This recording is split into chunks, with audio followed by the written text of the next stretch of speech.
Well, welcome back to Dunkirk Dunes. So I thought I would quickly do the recap of the U.S.'s turn. This is U.S. turn 15. And we'll just go ahead and jump right into it. It won't take very long. So this was the U.S. purchase. So 7 infantry and 4 tanks and 2 tactical bombers. And they only had one very simple attack.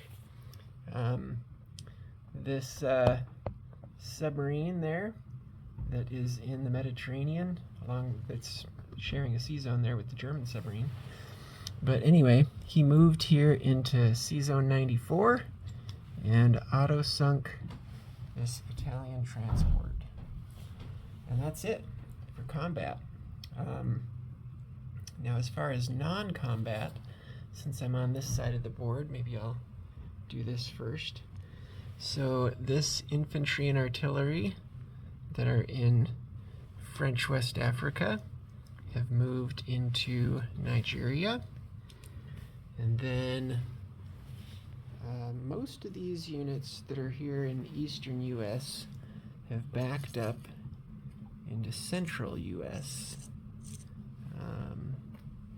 And this will become apparent here. If you haven't already watched the Japan turn, you'll see why. So the 2 infantry, 2 artillery, 2 anti-aircraft guns, and the tactical bomber have moved back into central U.S. Okay, and then other non-combat. So come over here to the other side of the board. So you can see here, Hawaii is under siege by the Japanese, and Honolulu itself is still held. There's 8 ground units and some air power in there. But here is what has happened with those. So the tactical bomber that was on Honolulu has left and flown up here to western U.S. And the strategic bomber has left and actually flown all the way back to eastern U.S. And then there's also 4 fighters. These 4 fighters have left from the airbase there. So 1, 2, 3, 4, 5, and they've landed in Queensland. So all the air power has left Honolulu. There are still 8 ground units there in Honolulu.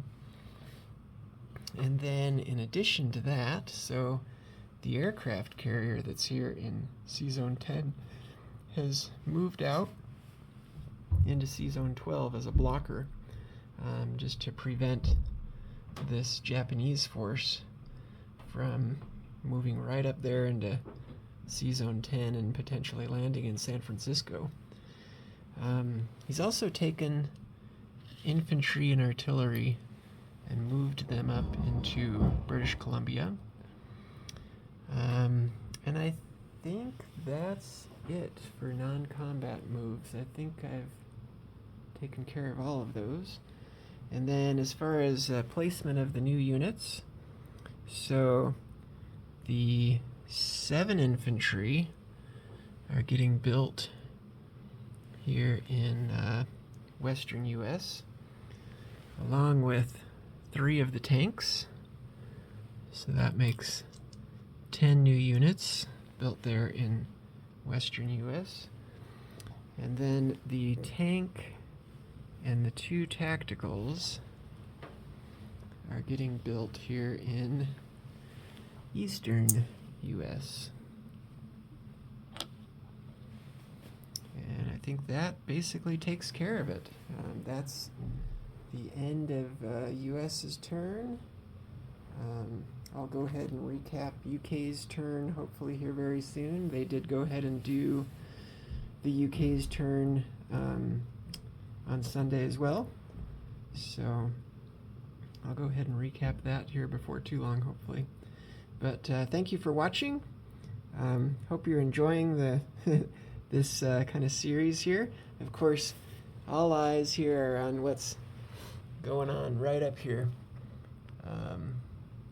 in Berlin with that Russian stack that's preparing to march on Berlin. So we're all interested to see how that turns out.